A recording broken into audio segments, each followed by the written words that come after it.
एक ऐसी रहस्यमय किताब जो सिर्फ लोगों की जान लेती है।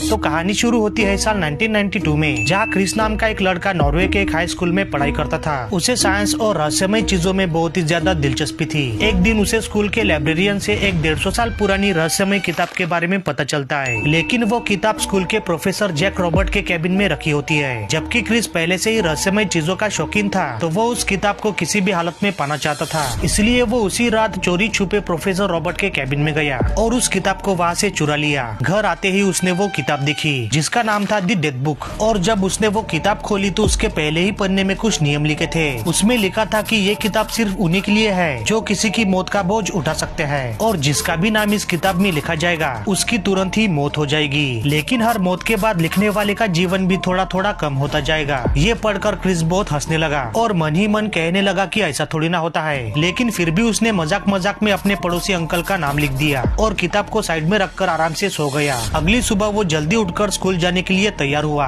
और जब वो घर से बाहर निकला तो उसके पड़ोसी घर में उसे एक एम्बुलेंस और कई सारे लोगों की भीड़ दिखाई दी, जिसके थोड़ी देर बाद वो ये जानकर चौंक जाता है कि उसके पड़ोसी अंकल की हार्ट अटैक से मौत हो गई है। तभी वो भागते हुए अपने रूम में गया और वो रहस्यमय किताब अपने हाथ में ली। अब उसे समझ आ गया था कि ये किताब बिल्कुल असली है और वो इस किताब की मदद से अब पूरी दुनिया पर राज कर सकता है। लेकिन उसे क्या पता था कि वही किताब उसकी जिंदगी भी बर्बाद करने वाली थी।